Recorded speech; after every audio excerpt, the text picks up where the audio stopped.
Shalom, selamat pagi Bapak Ibu, anak-anak semua yang dikasih Tuhan.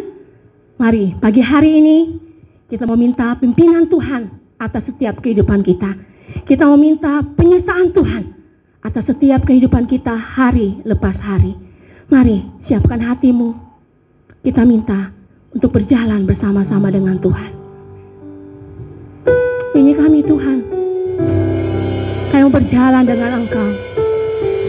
Pegang tangan kami Tuhan.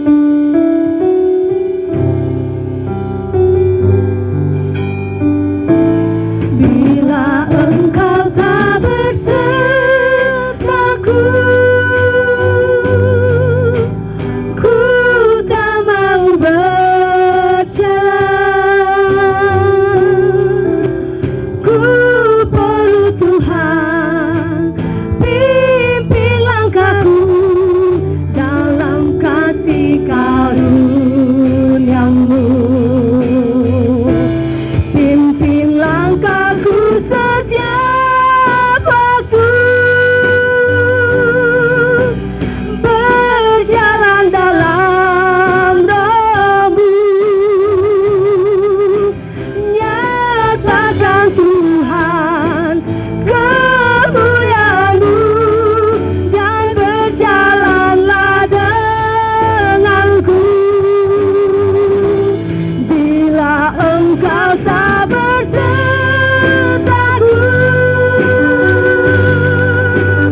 ku tak mau berjalan.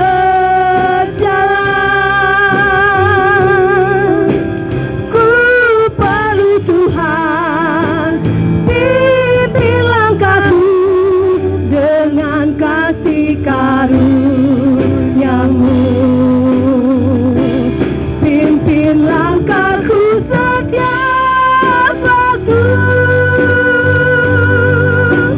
berjalan dalam Roh-Mu. Nyatakan Tuhan kemuliaan-Mu, dan berjalanlah denganku. Bila Engkau tak bersertaku,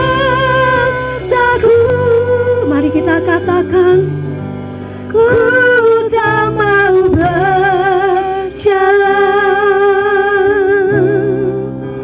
Ku perlu Tuhan, pimpin langkahku dengan kasih karunia-Mu. Pimpin kami Tuhan, pimpin langkahku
Kau sumber pertolongan kami Tuhan, Kau sumber jawaban hidup kami, ya Tuhan.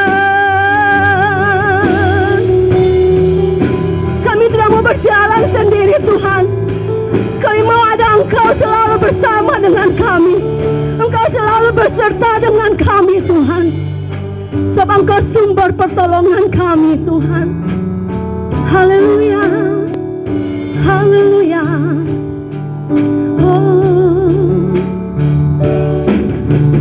pertolongan-Mu begitu ajaib, Kau tak memikat hatiku.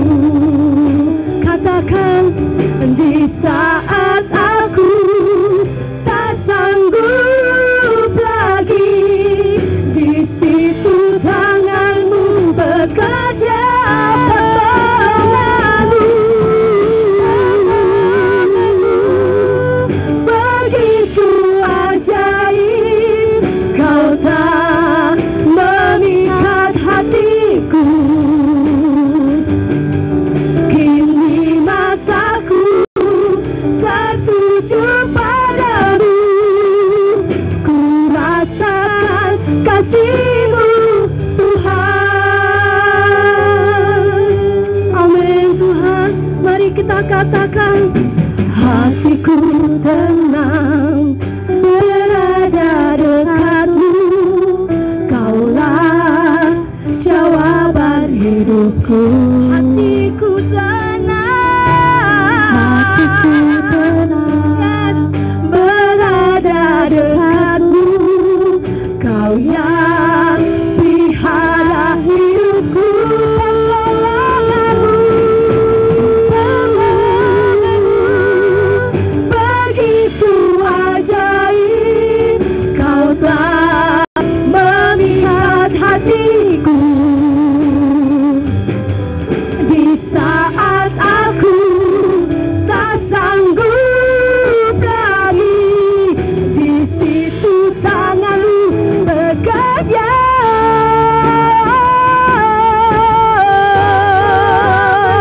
Amin Tuhan. Begitu ajaib, Kau tak memikat hatiku.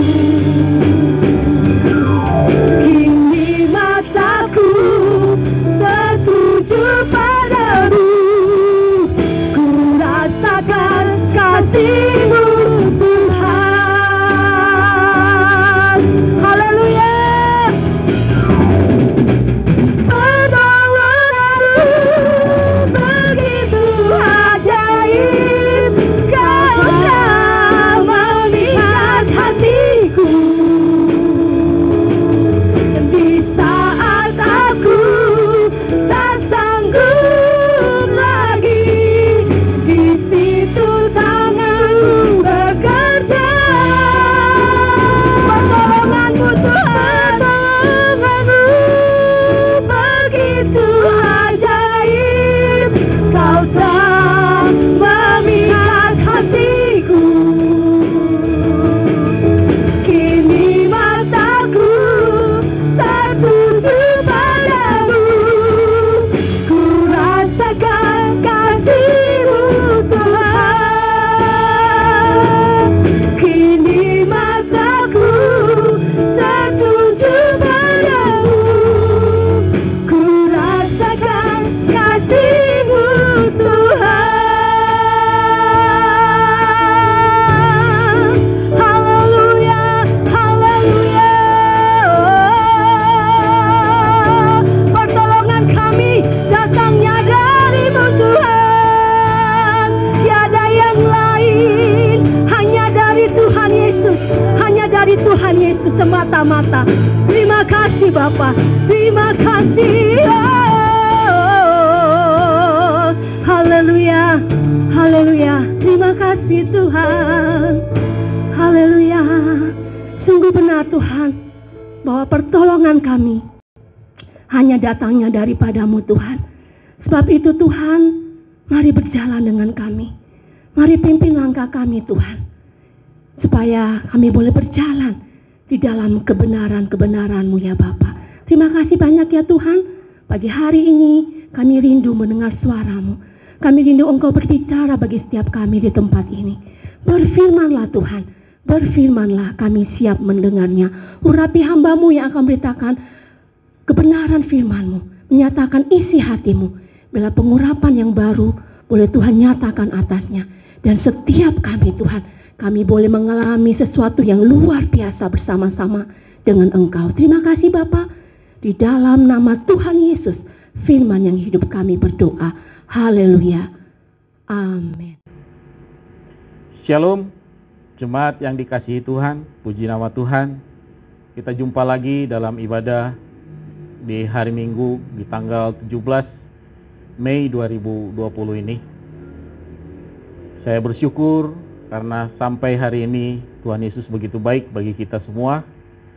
Tuhan yang selalu menjaga, menyertai kita dan memberkati kita pribadi lepas pribadi, keluarga demi keluarga, jemaat Tuhan yang dikasihi oleh Tuhan kita Yesus Kristus. Pagi hari ini saya akan menyampaikan firman Tuhan yang terambil dari Mazmur 46 ayatnya yang kedua sampai dengan yang ke-12. Saya akan baca bagi kita semua. Allah kota benteng kita. Dalam ayatnya yang kedua, Allah itu bagi kita tempat perlindungan dan kekuatan sebagai penolong dalam kesesakan sangat terbukti. Sebab itu kita tidak akan takut sekalipun bumi berubah, sekalipun gunung-gunung goncang di dalam laut, sekalipun ribut dan berbuih airnya, sekalipun gunung-gunung goyang oleh geloranya. Kota Allah kediaman yang maha tinggi, disukakan oleh aliran-aliran sebuah sungai. Allah ada di dalamnya, kota itu tidak akan goncang. Allah akan menolongnya menjelang pagi. Bangsa-bangsa ribut, kerajaan-kerajaan goncang. Ia memperdengarkan suaranya dan bumi pun hancur. Tuhan semesta alam menyertai kita. Kota benteng kita, ialah Allah Yakub. Pergilah, pandanglah pekerjaan Tuhan, yang mengadakan pemusnahan di bumi, yang menghentikan peperangan sampai ke ujung bumi, yang mematahkan busur panah, menumpulkan tombak, membakar kereta-kereta perang dengan api. Diamlah dan ketahuilah bahwa Allah, akulah Allah. Aku ditinggikan di antara bangsa-bangsa, ditinggikan di bumi. Tuhan semesta alam menyertai kita. Kota benteng kita ialah Allah Yakub. Puji nama Tuhan. Firman Tuhan pagi hari ini yang saya sampaikan sesuai dengan perikop dari yang kita baca adalah Allah kota benteng kita. Ada banyak hal yang menakutkan yang kita hadapi di dalam kehidupan kita, khususnya di masa-masa sekarang ini, masa-masa di mana kita harus berdiam diri di rumah. Banyak persoalan yang kita lihat sedang terjadi di mana-mana. Kita tahu beberapa waktu belakangan ini kita melihat, menyaksikan berita-berita baik di televisi, baik di media-media sosial yang lain, bahwa bencana alam melanda beberapa negara, ya. Ada yang mengalami banjir bandang, ada juga yang mengalami angin puting beliung, juga badai, juga ada yang mengalami hujan es. Terakhir kita lihat di India mengalami hujan es. Masih banyak bencana, masalah yang kita saksikan, bahkan mungkin kita alami dalam kehidupan kita dengan adanya sakit penyakit disebabkan oleh virus yang sampai saat ini belum berakhir, yang melanda bukan saja bangsa kita tetapi juga melanda seluruh dunia, yaitu virus COVID atau corona yang kita kenal sebagai COVID-19 itu. Dan kita tahu juga banyak sekali dari permasalahan ini menimbulkan juga ada masalah-masalah baru, di mana kita lihat banyak sekali pemecatan atau PHK bagi banyak karyawan di mana-mana, menimbulkan pengangguran, menimbulkan kejahatan di mana-mana, membuat semua orang menjadi takut, membuat semua orang menjadi bingung dengan keadaan seperti ini. Dan semua orang mulai bertanya-tanya, sampai kapan masalah yang sedang kita hadapi ini, satu masalah yang mungkin kalau dibilang semua orang mengalaminya, baik anak-anak maupun orang dewasa, baik yang tua maupun yang muda, yang miskin maupun yang kaya. Seluruh dunia mengalami masalah yang sama, yaitu masalah virus corona ini yang membuat kita semua hidup dalam ketakutan dan penuh dengan bertanya-tanya sampai kapan masalah ini boleh berlalu. Dan di saat ini, siapa yang menjadi atau bagi anak-anak Tuhan dalam keadaan seperti ini, siapakah saat ini yang menjadi pegangan dalam kehidupan kita, dalam kehidupan anak-anak Tuhan, dalam kehidupan orang percaya? Pemazmur mengingatkan bahwa kita punya Allah yang adalah kota benteng. Pemazmur sangat menegaskan di hal ini dengan menyebutkan dari ayat yang kita baca di Mazmur 46 ini, ada 2 kali disebut di ayat yang ke-8 dan di ayatnya yang ke-12 bahwa Allah sebagai kota benteng kita. Kenapa pemazmur menyebut Allah adalah kota benteng kita? Benteng berbicara tentang pertahanan atau perlindungan. Di zaman dulu, sebuah kota atau kerajaan selalu dikelilingi oleh tembok atau benteng sebagai pelindung bagi kota tersebut atau kerajaan tersebut dari serangan musuh. Kita ingat bagaimana Yosua dan bangsa Israel harus masuk ke Yeriko. Mereka harus terlebih dahulu merobohkan tembok Yeriko. Mereka harus terlebih dahulu merobohkan benteng pertahanan dari kota Yeriko, baru mereka boleh masuk untuk menduduki kota Yeriko. Itu mereka harus mengalahkan benteng pertahanan yang dimiliki oleh Yeriko, sehingga mereka bisa masuk dan menduduki atau menguasai Yeriko. Dan pemazmur menggambarkan di sini bahwa Allah kita adalah sebagai benteng pertahanan atau perlindungan bagi umatnya. Sekarang bagaimana kita dapat memahami bahwa Allah adalah kota benteng dalam kehidupan kita? Ada beberapa poin atau beberapa catatan yang saya dapat di sini tentang bagaimana kita dapat memahami mengenai Allah adalah benteng atau kota benteng dalam kehidupan kita atau dalam kehidupan anak-anak Tuhan, orang percaya di saat-saat seperti ini. Yang pertama, kita boleh lihat dalam ayatnya yang kedua sampai dengan keempat. Saya boleh dapat di sini bahwa Allah terkadang mengizinkan goncangan terjadi dalam kehidupan kita. Dalam ayatnya yang kedua diungkapkan Allah itu bagi kita tempat perlindungan dan kekuatan sebagai penolong dalam kesesakan. Sangat terbukti. Sebab itu kita tidak akan takut sekalipun bumi berubah, sekalipun gunung-gunung goncang di dalam laut, sekalipun ribut dan berbuih airnya, sekalipun gunung-gunung goyah oleh geloranya. Orang yang memiliki iman kepada Allah bukan berarti hidupnya bebas dari masalah atau bebas dari goncangan. Terkadang kita diizinkan oleh Allah atau oleh Tuhan untuk menghadapi goncangan demi goncangan dalam kehidupan kita, menghadapi masalah demi masalah dalam kehidupan kita. Ia ingin menyatakan kuasanya yang dahsyat dalam hidup kita. Melalui goncangan, melalui masalah, Allah ingin melihat iman kita kepadanya. Seperti kita tahu dalam surat 1 Petrus ayatnya surat 1 Petrus 1 ayatnya yang ke-6 sampai dengan ke-7 berkata bahwa bergembiralah akan hal itu, sekalipun sekarang ini kamu seketika harus berduka cita oleh berbagai-bagai pencobaan.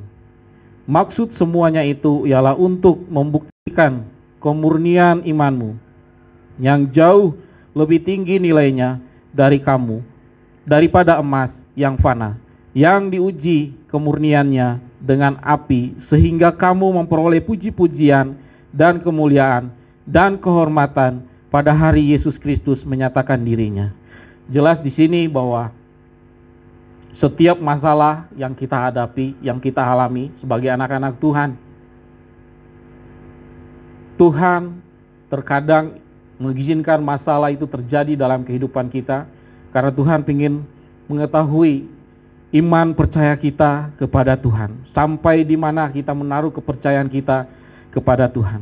Banyak orang percaya, banyak orang Kristen atau anak-anak Tuhan pada saat mengalami masalah, mereka malah meninggalkan Tuhan.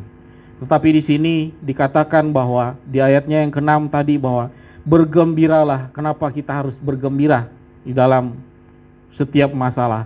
Karena dikatakan bahwa ada maksud Tuhan di sini, yaitu untuk membuktikan kemurnian iman kita yang jauh lebih tinggi. Di sini katakan di ayatnya ke-7, yang jauh lebih tinggi nilainya daripada emas yang fana, yang diuji kemurniannya dengan api, sehingga kamu memperoleh puji-pujian dan kemuliaan dan kehormatan pada hari Yesus Kristus menyatakan dirinya. Artinya pada saat kita masuk atau mengalami satu pencobaan, satu goncangan dalam kehidupan kita, dan kita dapat bertahan dalam iman percaya kita, di sini dikatakan kita akan mengalami atau menerima yang namanya puji-pujian dan kemuliaan dan kehormatan daripada Tuhan kita Yesus Kristus pada saat Tuhan kita datang. Jadi apa yang harus kita lakukan dalam kehidupan kita saat ini? Kita harus tetap percaya, iman kita harus tetap di dalam Tuhan. Kita percaya bahwa Tuhan tidak akan pernah meninggalkan kita, dan Dia yang akan menolong kita karena Dia adalah kota benteng atau tempat perlindungan kita. Dan setiap masalah yang kita hadapi, kita percaya pada saatnya nanti kalau kita setia di dalam Tuhan, kita akan mengalami yang namanya kehidupan kekal bersama-sama dengan Tuhan kita Yesus Kristus. Bahkan dikatakan bahwa kita menerima puji-pujian, kita menerima kemuliaan dan kehormatan daripada Tuhan kita Yesus Kristus. Yang berikutnya saya boleh catat, ada poin yang berikut adalah Allah tahu saat yang tepat untuk menolong kita, umatnya. Kita boleh lihat dalam ayatnya yang ke-6, dinyatakan jelas bahwa Allah ada di dalamnya, kota itu tidak akan goncang. Allah yang akan menolongnya menjelang pagi. Pemazmur ingin menekankan bahwa ketika Allah ada di dalamnya, maka perlindungan dan kekuatan sempurna ada juga di sana. Sama demikian juga dengan kehidupan kita.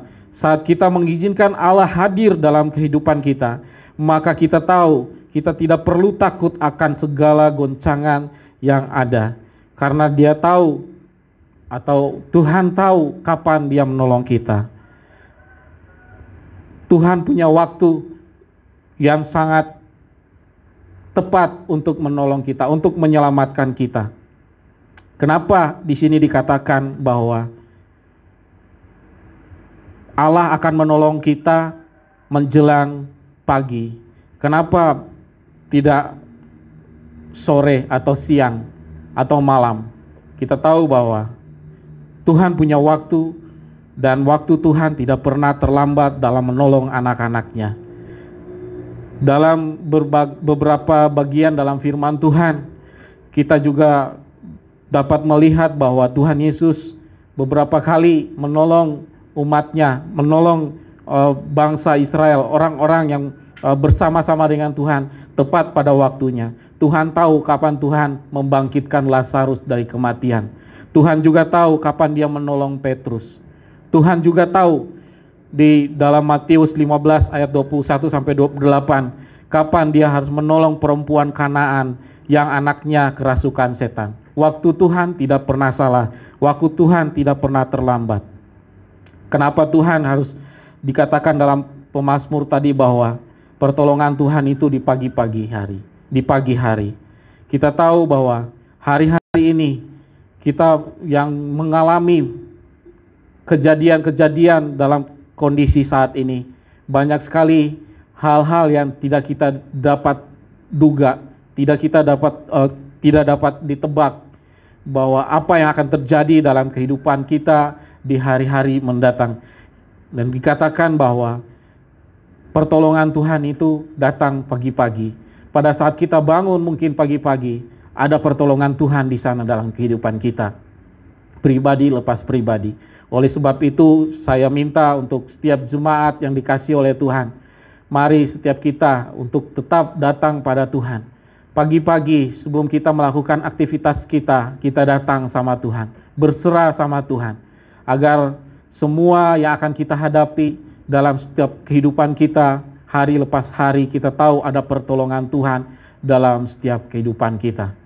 Dalam kebiasaan saya bangun jam 4:30, jam 5, pada saat bangun saya melakukan berdoa, baca firman, merenungkan firman Tuhan. Tapi dalam keadaan lagi libur, saya bangun lebih siang, jam 6, kadang-kadang setengah 6. Tetapi waktu disampaikan oleh Pak Gembala bahwa harus bangun lebih pagi lagi agar kita bisa datang sama Tuhan, berdoa sama Tuhan. Saya bangun harus lebih pagi lagi. Jam berapa saya tanya, katanya jam 4. Kenapa? Kita harus lebih lagi dalam Tuhan, berdoa, datang sama Tuhan, karena kita tidak tahu apa yang akan terjadi dengan keluarga kita.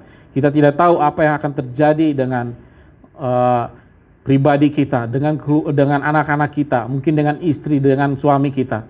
Karena itu kita butuh Tuhan. Datang pagi-pagi, berdoa sama Tuhan. Kita juga tidak tahu keadaan kondisi jemaat saat ini, apa yang akan terjadi dengan jemaat. Karena itu kita butuh yang namanya bersekutu dengan Tuhan. Kita datang sama Tuhan, berdoa, berserah, baca firman, menyerahkan segala sesuatu ke dalam tangan Tuhan.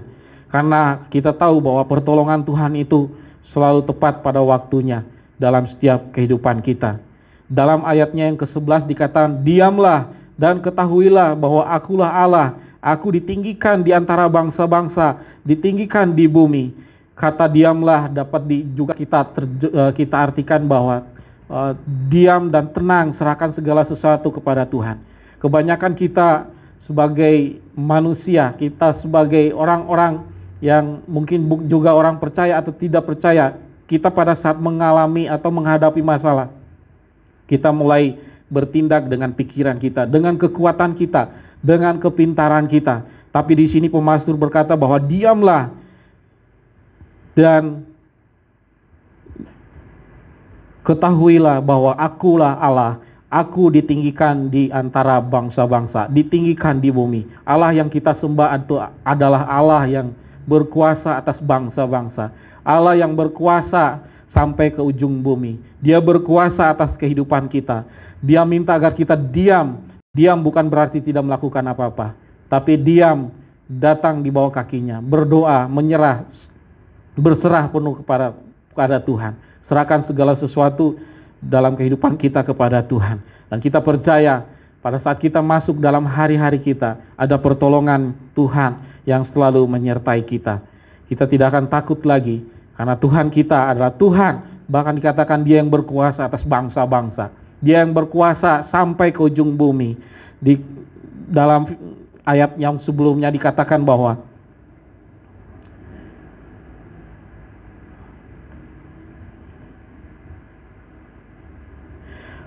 Dia yang dalam ayat yang 10 yang menghentikan peperangan sampai ke ujung bumi, yang mematahkan busur panah, menumpahkan tombak, menumpulkan tombak, membakar kereta-kereta perang dengan api. Karena Tuhan yang berkuasa atas segala-galanya. Dia yang menciptakan langit dan bumi. Dia yang berkuasa atas bangsa-bangsa. Dia yang berkuasa sampai ke ujung bumi. Dia hanya minta kepada kita untuk berdiam diri, berserah sama Tuhan, mengandalkan Tuhan dalam setiap permasalahan yang kita hadapi. Dalam ayatnya yang ketiga mengungkapkan Sebab itu kita tidak akan takut. Sekalipun bumi berubah, sekalipun gunung-gunung goncang di dalam laut. Jika Allah menjadi kota benteng kita, kita tidak perlu takut. Kita tidak perlu gelisah. Tidak harus ada ketakutan yang berlebihan dalam kehidupan kita. Karena kita tahu bahwa Tuhan yang berkuasa, bahkan gunung-gunung goncang di dalam laut, di darat, di laut, Tuhan kita berkuasa atas segala-galanya. Dalam kehidupan kita, apa yang kita hadapi, apa yang kita menjadi permasalahan dalam kehidupan kita, kita harus percaya bahwa Tuhan kita berkuasa atas semuanya. Dalam Matius 14 ayat 27, pada saat Tuhan Yesus datang menghampiri murid-muridnya yang sedang mengalami angin sakal, mereka terombang-ambing, mereka ketakutan. Pada saat Tuhan Yesus datang, mereka berpikir bahwa ada hantu yang datang. Ternyata Tuhan Yesus yang datang. Dan Tuhan berkata kepada mereka adalah, tenang, aku ini, jangan takut. Pada saat Tuhan mengatakan tenang, artinya kita harus, pada saat kita menghadapi masalah, kita harus tenang. Tenang sehingga kita dapat berpikir dengan jernih. Pada saat kita tenang, kita dapat melihat bahwa Tuhan ada bersama-sama dengan kita. Pada saat Tuhan berkata, tenang, aku ini, artinya Tuhan mau agar murid-muridnya berfokus pada Tuhan, lihat pada Tuhan, memandang Tuhan, bukan pada angin sakalnya, bukan pada badainya. Pada saat murid-murid dalam ketakutan, mereka tidak bisa melihat Tuhan. Mereka berpikir bahwa itu hantu yang datang menghampiri mereka. Tetapi pada saat mereka bisa tenang, mereka bisa melihat bahwa yang datang adalah guru atau Tuhan mereka yang datang kepada mereka. Karena itu, setiap kita jemaat Tuhan yang dikasihi oleh Tuhan, saat-saat ini mungkin banyak sekali masalah, pencobaan yang kita sedang hadapi. Mungkin dengan pekerjaan kita, mungkin dengan bisnis kita, mungkin dengan pendidikan anak-anak kita, dengan banyak hal pelayanan kita yang akhir-akhir ini mungkin ada masalah di dalam semuanya itu. Tapi firman Tuhan pagi hari ini mengajarkan kita untuk kita tidak usah takut, tetapi mari kita boleh tenang dan bisa berpikir dengan jernih agar kita bisa berfokus pada Tuhan. Dan pada saat kita berfokus pada Tuhan, Tuhan berkata jangan takut. Ketakutan itu akan hilang dengan sendirinya karena fokus kita benar, karena pandangan kita benar. Karena pada saat kita berfokus akan ada kebenaran. Pada saat kita berfokus akan ada kejelasan di sana bahwa ada pertolongan yang datang dalam kehidupan kita dan kita tidak akan pernah takut lagi. Jadi dalam poin yang kedua ini bahwa pertolongan Tuhan itu tepat pada waktunya. Kita nggak usah takut. Dan yang berikutnya saya boleh ambil dalam ayatnya yang kedua di poin yang ketiga ini, belajarlah dari pengalaman masa lalu kita. Dalam ayat yang kedua dikatakan Allah itu bagi kita tempat perlindungan dan kekuatan sebagai penolong dalam kesesakan. Sangat terbukti. Pemazmur berkata bahwa sangat terbukti. Artinya dia pernah mengalami pengalaman yang mungkin sama bahkan lebih, tetapi Tuhan menolong dia. Begitupun saya percaya kita semua jemaat Tuhan, saya percaya kita pribadi lepas pribadi, kita pernah memiliki pengalaman yang luar biasa, pertolongan Tuhan dalam kehidupan kita, baik pribadi, baik keluarga. Saya percaya bahwa kita semua pernah mengalami pengalaman yang luar biasa dengan Tuhan. Pakai pengalaman itu sebagai pelajaran bagi kita pada saat kita menghadapi masalah demi masalah saat-saat ini. Kita harus percaya bahwa Tuhan juga akan menolong kita seperti Dia menolong kita di masa-masa yang lalu. Dalam 1 Samuel kita ingat bahwa Daud pernah berhadapan dengan Goliat, dan di situ Daud berkata bahwa Tuhan pernah melepaskan dia, menolong dia dari dia berkelahi melawan singa untuk menolong domba-domba yang dia gembalakan. Tuhan pernah menolong dia, hari ini juga Tuhan akan menolong dia untuk mengalahkan Goliat. Jadi Daud berpegang bahwa pengalaman yang pernah Tuhan lakukan dalam kehidupan dia, Tuhan juga akan lakukan pada saat dia menghadapi Goliat. Kita sebagai anak-anak Tuhan, kita juga harus memiliki pengalaman-pengalaman seperti itu. Dan kita ingat bahwa pertolongan Tuhan juga pernah ada dalam kehidupan kita. Tuhan pernah menolong kita pernah melepaskan kita. Mungkin kita terlepas dari maut, mungkin kita terlepas dari kesusahan-kesusahan yang lain. Semua atas pertolongan Tuhan. Dan kita harus percaya bahwa saat ini juga, di saat-saat seperti ini, Tuhan juga yang akan menolong kita. Tuhan tidak akan pernah meninggalkan kita. Karena dikatakan bahwa Dia adalah kota benteng kita, tempat perlindungan kita. Dia yang akan menyelamatkan kita sebagai anak-anak Tuhan, orang-orang yang percaya kepadanya. Karena itu Bapak Ibu jemaat yang dikasihi oleh Tuhan, pagi hari ini saya mengajak kita semua agar dalam kehidupan kita di saat-saat ini, di masa-masa sulit seperti ini, kita harus tinggal di rumah. Kita tidak boleh pergi kemana-mana. Mungkin yang bekerja diliburkan, mungkin juga yang berbisnis tidak bisa berbisnis karena toko harus tutup, segala macam. Mungkin juga yang sekolah tidak bisa bersekolah, yang kuliah tidak bisa kuliah. Tapi saya mau ngajak kita semua agar kita boleh tetap menaruh iman percaya kita di dalam Tuhan. Kita harus tetap mengangkat iman kita ke hadapan Tuhan, dan kita percaya bahwa Tuhan yang kita sembah itu Tuhan yang berkuasa dalam setiap kehidupan kita. Dia yang akan melepaskan kita dari setiap permasalahan yang kita hadapi saat-saat ini. Bahkan firman Tuhan tadi katakan bahwa Tuhan kita Dia yang berkuasa atas bangsa-bangsa. Dia yang berkuasa sampai ujung bumi. Bahkan Dia yang menghancurkan semua musuh-musuhnya.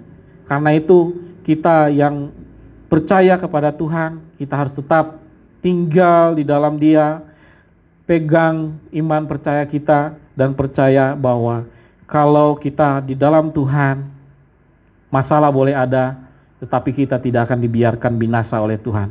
Karena tangan Tuhan yang terlebih dahulu menolong kita, anak-anak Tuhan yang selalu mengandalkan Tuhan, percaya akan Dia. Jadi sekali lagi saya boleh katakan bahwa di saat-saat ini, waktu yang Tuhan berikan bagi kita yang luar biasa ini, kita harus tinggal di rumah, perbanyak waktu untuk kita lebih dekat dengan Tuhan. Kita lebih perbanyak lagi waktu-waktu doa kita, datang sama Tuhan, berdoa, baca firman Tuhan. Dan kita percaya bahwa setiap masalah yang kita hadapi, pasti ada jalan keluarnya. Tuhan Yesus yang akan menolong kita, dan pada saatnya nanti kita akan semua akan keluar menjadi pemenang-pemenang di dalam Tuhan. Dan saya berdoa pada saat nanti keadaan atau kondisi sudah pulih kembali, kita boleh beribadah bersama-sama. Saya boleh berharap bahwa banyak akan ada kesaksian di gereja Tuhan di tempat ini, bahwa Tuhan Yesus yang menolong kita semua, jemaat Tuhan di tempat ini. Tuhan Yesus yang memberkati kita semua. Tuhan Yesus yang menjaga kehidupan kita semua. Saya rindu banyak sekali kesaksian yang akan disampaikan oleh jemaat di tempat ini. Karena memang Tuhan saja satu-satunya penolong kita. Tuhan saja satu-satunya tempat perlindungan kita. Dia adalah gunung batu kita, kota benteng, tempat perlindungan kita. Dan kita tidak akan binasa kalau kita tinggal di dalam Dia. Bahkan dikatakan dalam ayatnya yang ke-6, Allah ada di dalamnya. Kota itu tidak akan goncang. Allah akan menolongnya menjelang pagi. Artinya pada saat Tuhan ada di dalam kehidupan kita, mau masalah datang, kita tidak akan tergoyahkan. Karena ada Tuhan di dalam kehidupan kita. Dia yang akan melepaskan kita, Dia akan menolong kita. Bahkan dikatakan pertolongannya itu datang pagi-pagi. Pada saat kita bangun, kita percaya ada pertolongan Tuhan dalam kehidupan kita. Masalah boleh kita hadapi, tapi Tuhan yang menyelamatkan kita, Tuhan yang menolong kita. Karena itu sekali lagi saya mau katakan, bangun pagi-pagi, cari Tuhan. Jangan melakukan hal-hal yang lain, tapi terlebih dahulu Anda libatkan Tuhan dalam kehidupan kita. Cari Tuhan terlebih dahulu. Berdoa, baca firman, baru kita melakukan aktivitas kita yang lain. Dan kita percaya, kita bahkan seisi rumah kita akan diselamatkan oleh Tuhan, akan ditolong oleh Tuhan. Apa yang kita takutkan saat ini, mungkin perekonomian kita, keuangan kita nggak usah takut. Tuhan yang akan menolong kita. Mungkin itu aja firman Tuhan yang saya dapat sampaikan pagi hari ini. Kiranya Tuhan Yesus memberkati kita semua. Mari kita satu dalam doa. Bapa yang baik, Bapa dalam nama Tuhan Yesus Kristus, terima kasih Tuhan Yesus untuk pagi hari yang indah ini Tuhan. Kami bersyukur Tuhan karena sampai hari ini pertolongan Tuhan nyata dalam setiap kehidupan kami, jemaat demi jemaat, gereja-Mu di tempat ini Tuhan Yesus. Kami berdoa Tuhan, biar pertolongan Tuhan selalu ada dalam setiap kehidupan kita. Mungkin kondisi yang kita hadapi saat-saat ini, dengan keberadaan kita tidak boleh keluar rumah, kita tidak boleh kemana-mana Tuhan. Tapi kami berdoa Tuhan, biar Tuhan saja yang menolong kami semua. Apapun yang jadi kebutuhan jemaat-Mu Tuhan, Tuhan yang sediakan Tuhan. Tuhan yang berkati setiap kepala rumah tangga, ibu rumah tangga, anak-anak, orang tua. Biarlah Tuhan yang selalu menolong kita. Tuhan yang selalu memberkati kehidupan kita. Kita berdoa Tuhan, biar setiap masalah yang sedang kita hadapi ini cepat boleh berlalu Tuhan Yesus. Dan kita boleh kembali, boleh beribadah di gereja, kita kembali boleh melakukan setiap aktivitas kita, pekerjaan, usaha kita, pendidikan seperti sedia kala Tuhan. Dan Tuhan yang akan menolong kita semua. Berkati bangsa dan negara kami Tuhan, berkati kota kami Tuhan. Kami berdoa secara khusus untuk Presiden kami Joko Widodo Tuhan. Engkau yang berkati dalam tugas tanggung jawabnya sebagai Presiden, sebagai pemimpin bangsa ini Tuhan. Biar Tuhan setiap keputusan-keputusan yang harus diambilnya Tuhan, yang diberikannya Tuhan untuk bangsa ini Tuhan, itu semua boleh berasal daripada-Mu Tuhan Yesus, untuk kesejahteraan setiap kami masyarakat Indonesia Tuhan. Kami berdoa setiap masalah demi masalah yang sedang dihadapi oleh bangsa ini, cepat Engkau yang menyelesaikan semuanya, dan Engkau yang membereskan semuanya bagi bangsa kami ini Tuhan. Kami berdoa Tuhan juga untuk kota kami Tuhan. Engkau berkati Tuhan kota kami Tuhan. Kami serahkan kota kami ke dalam tangan-Mu Bapa. Baik Bandung, baik Lembang Tuhan, Engkau berkati. Dan setiap masyarakat, setiap kami Tuhan, kami semua boleh terluput dari virus corona ini Tuhan. Kami semua Tuhan boleh dalam perlindungan-Mu Bapa. Bapa Engkau berkati setiap kami, khususnya setiap jemaat-Mu Tuhan. Engkau berkati kami Tuhan dalam setiap kehidupan kami Bapa. Dan biarlah Tuhan kami selalu ada dalam keberkatan-Mu. Kami selalu ada dalam perlindungan-Mu Tuhan Yesus. Terima kasih Tuhan Yesus. Kami berdoa mengucap syukur hanya dalam nama-Mu Tuhan Yesus. Kami bersyukur untuk semuanya. Haleluya. Amin.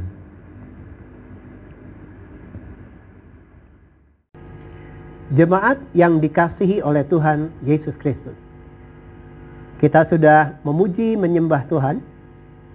Kita juga sudah mendengarkan firman Tuhan. Allah adalah kota benteng kita. Biarlah kita menaruh pengharapan kita sepenuhnya kepada Allah yang adalah perlindungan di dalam kehidupan kita. Sekarang, dimanapun sudah berada, jika memungkinkan mari bangkit berdiri bersama-sama dan kita akan menerima doa berkat. Arahkan hati dan pikiran saudara kepada Tuhan Yesus, terimalah berkat. Tuhan memberkati engkau dan melindungi engkau. Tuhan menyinari engkau dengan wajah-Nya dan memberi engkau kasih karunia. Tuhan menghadapkan wajah-Nya kepadamu dan memberi engkau damai sejahtera.